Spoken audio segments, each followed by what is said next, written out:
এই দুনিয়ার পুরো জীবনটা এটা হচ্ছে লালসাময় একটা জীবন, লোভ, মরিচিকা, মায়াজাল। এই মায়াজালে আমরা আটকে আছি, ফলে মৃত্যুর কথা আমরা ভুলে গিয়েছি। পাগলের মতো ছুটছি, আরো টাকা লাগবে, আরো খ্যাতি লাগবে, আরো যশ লাগবে, আরো দাপট লাগবে। আমার এত টাকা দিয়ে কি হবে? এত সম্পদ দিয়ে কি হবে? এত ব্যস্ততা দিয়ে কি হবে তোমার? স্টপ, থামুন, অনেক হয়েছে, আন্না, থামুন। Take a rest, take a breath and think about death. Think that you have to go back to your Lord.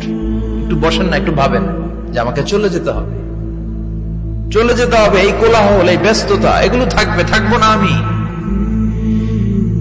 সাইয়েদনা Omar Faruk বলেছেন, মুতু ক্বাবলা আন তামুতু, মরার আগে একবার মরো। হাসিবু ক্বাবলা আন তুহাসাবু আলাইকুম, তোমার হিসাব নেওয়ার আগে তুমি একবার নিজের হিসাবটা করো না। কাগজ বের করে একটু লিখো না কি কি ভালো কাজ করছিলা, যেগুলো দিয়ে নাজাতের ওসিলা হতে পারে। 1 2 3, আর কি কি আকাম কুকাম করছো দেখো না, লিখে দেখো তোমার অবস্থাটা কি। মরার আগে একবার মরো। মরার আগে খাটের মধ্যে শুয়ে শটান করে চোখ বন্ধ করে একবার মরার ভান করে দেখেন কেমন লাগে। চোখটা বন্ধ করেন আর ভাবেন আপনি নাই, কি কি হতে পারে ভাবেন। আপনার ছেলে মেয়েরা কান্না জুড়ে দিবে, আপনার প্রাণের স্ত্রী বিলাপ শুরু করে দিবে, বন্ধু বান্ধবের চিৎকার আর মাতম, স্থানীয় এলাকার মসজিদে ঘোষণা, অমুক এলাকার নিবাসী, অমুক ভাই, অমুকের ছেলে অমুক দুনিয়ায় নাই। সব আত্মীয়রা চলে আসবে, ফেসবুকে স্ট্যাটাস দেয়া হবে, সবাই সবাইকে জানাবে বিকাল 4টায় অমুক হাই স্কুল ময়দানে আপনার জানাজা। ছুটে আসবে, সবাই ছুটে আসবে আপনাকে শেষ বিদায় দিতে, গুড বাই জানানোর জন্য, আল ওয়াদা, বিদায় জানাতে আসবে সবাই। 4 তাকবীর দিয়ে আপনার জানাজা হবে, অশ্রুসিক্ত জানাজায় আপনার বিদায় হবে। কাঠের খাটিয়ার মধ্যে করে কাঁধে তুলে আপনার কবরে নেওয়া হবে। আগে থেকে খুঁড়ে রাখা কবরটার মধ্যে আপনার বিছিয়ে দেয়া হবে। বাঁশের কচি দিয়ে তার উপরে মাটির চাপা দিয়ে সব চলে যাবে। ভাবেন না একবার চোখ বন্ধ করে, this is the circle of life, this is the nature of life. এটা সবার হবে, আমার হবে, আপনার হবে। এত মায়া, এত ভালোবাসা কই যাবে? কেউ থাকবে না, সবাই আপনার অন্ধকার কবরে রেখে দিয়ে চলে আসবে। উপরে বাঁশের কঞ্চি, তার উপরে মাটির চাপা, অন্ধকার আর অন্ধকার। এই অন্ধকার যেন শেষ হতে চায় না, শুধুই অন্ধকার, ঠিক কিনা? এজন্য আমাদের চলে যেতে হবে। দাদা গেল, চাচা গেল, মামা গেল, আমাদেরকেও যেতে হবে, জোরে কোন ঠিক কিনা? একদিন মাটির ভেতরে হবে ঘরে মন আমার, কেন বন্ধ দালান ঘর, প্রাণ পাখি উড়ে যাবে পিঞ্জর ছেড়ে।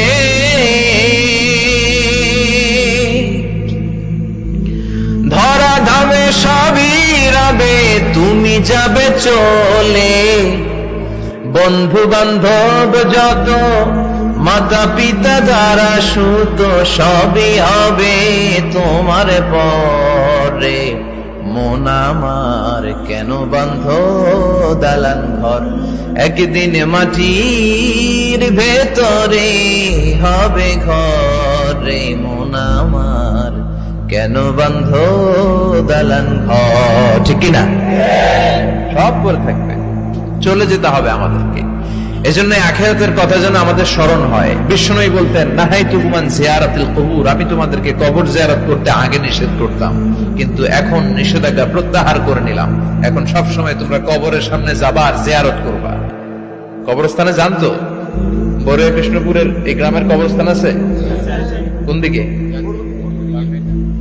পূর্ব দিকে আছে, গোখরার জলের ওদিকে। জান আপনারা?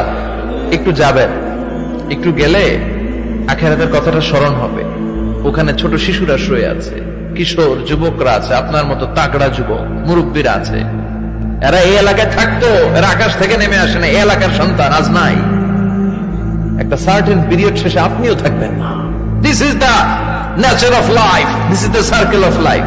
ছোট্ট শিশু হয়ে এসেছিলেন, শৈশব, কৈশোর, যৌবন, প্রৌঢ়ত্ব।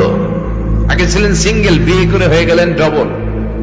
এরপরে আল্লাহ আপনাকে একটা মেয়ে দিল, এরপরে মেয়েকে বিয়ে দিয়ে শ্বশুর হলেন, এরপরে ওই মেয়ের ঘরে সন্তান হতে নানা হলেন। আর কতদিন? অনেক দিন হলো তো, অনেক লম্বা সময় পেয়েছেন আপনি।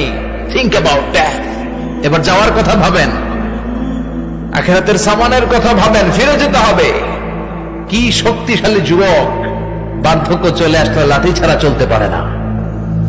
কুচকুচে কালো দাড়ি সাদা হয়ে যায়, দাড়ির শুভ্রতা, বয়সের ভার, রং ধরা যৌবন জং ধরে শেষ, ঠিক কিনা?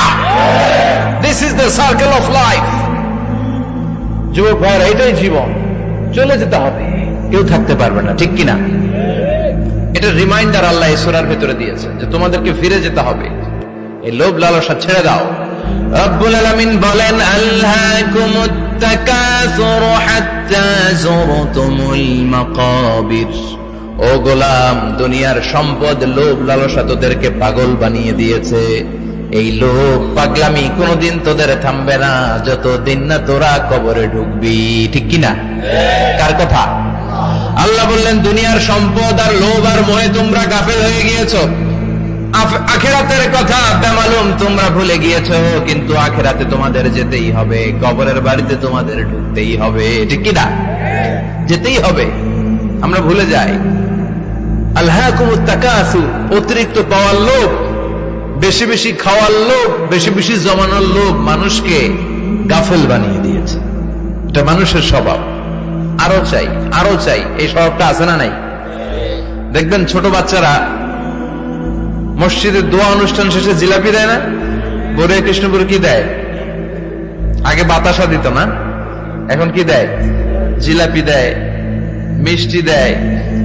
তো মসজিদের 2-3 গেট থেকে যদি দেয়, ছোট বাচ্চারা দেখবেন এদিক দিয়ে কয়েকটা নিয়ে আবার ওই গেটে লাইন ধরে।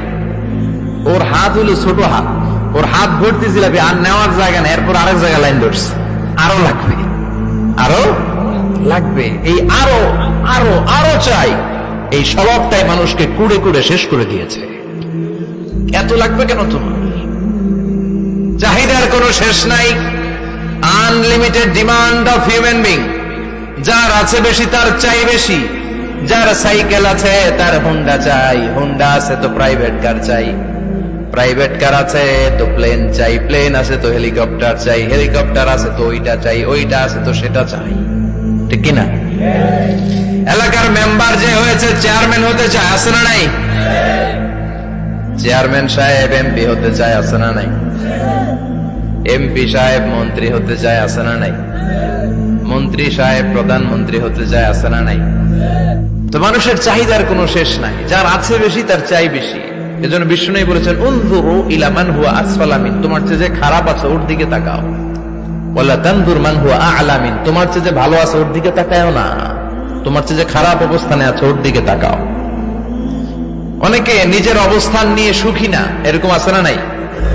আল্লাহ আমার এটা দিল না রে, ওইটা দিল না রে, পাইলাম না রে, কিচ্ছু হয় না, কি করবো জীবন, হতাশ। আসলে আছে কিন্তু অনেক, কিন্তু শুকরিয়া নাই, টাকা, ঠিক কিনা? নিজের অবস্থান নিয়ে সুখী না, কিন্তু অনেক লোক আছে তারা আপনার অবস্থানে পৌঁছতে চায়। তাদের দিকে তাকিয়ে দেখেন, আপনি যে অবস্থানে আছেন এই অবস্থানে পৌঁছাটা অনেকের কাছে স্বপ্ন। তারা প্রতিনিয়ত সংগ্রাম আর স্ট্রাগল করে যাচ্ছে আপনার অবস্থানে পৌঁছতে, আর আপনি এটা নিয়ে সন্তুষ্ট না। শেখ সাদির নাম শুনেছেন? বালাগাল উলা কাশাফাত দুজা, এই কবিতাটা রচয়িতা, ইরানের বিখ্যাত এক কবি। উনি একবার আর্থিক সমস্যার মধ্যে দিয়ে সময় কাটাচ্ছেন, টাকা নাই, পয়সা নাই, পায়ে দেওয়ার মতো জুতা নাই। উনি খুব দুঃখ পেলেন, হায় রে, আমি ইরানের এত বড় কবি, আমার পায়ে দেওয়ার মতো জুতা নাই।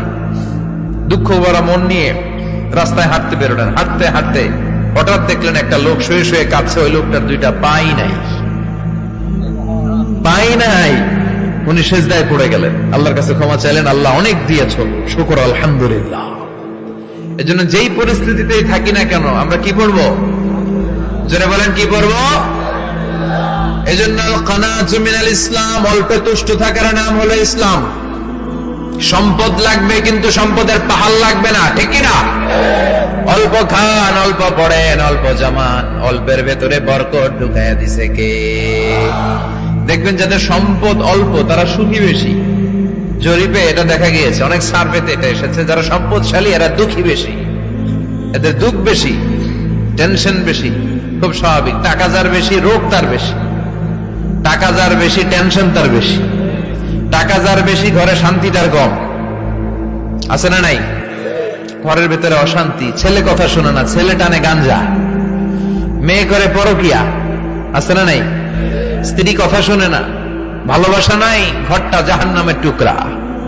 রোগ বালাই, এক একটা হসপিটাল বিল পরিশোধ করতে মাসে 5 লাখ 10 লাখ। আছে না নাই?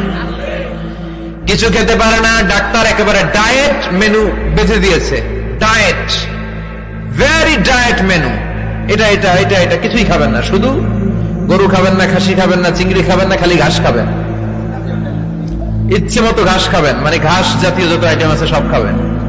শাক খাবেন, সবজি খাবেন, সালাদ খাবেন। গরু, চিংড়ি, মুরগি, গোশত, ইলিশ কিছু খেতে পারে না।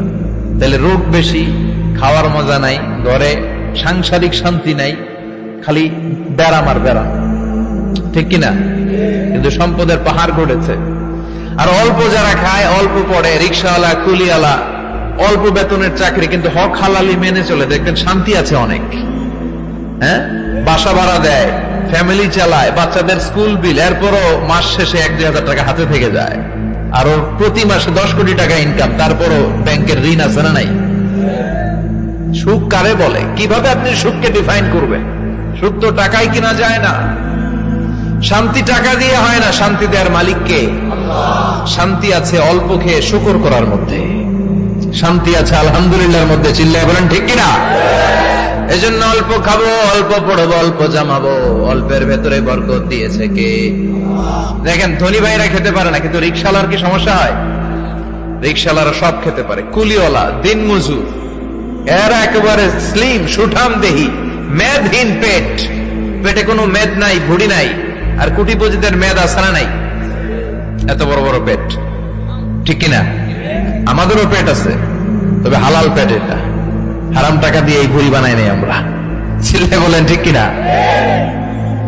রিক্সাওয়ালা, কুলিওয়ালা নিজেও নামাজ পড়ে, বউ নামাজ পড়ে, বাচ্চাটাও নামাজ পড়ে, রিক্সা চালায় আর জিকির করে লা ইলাহা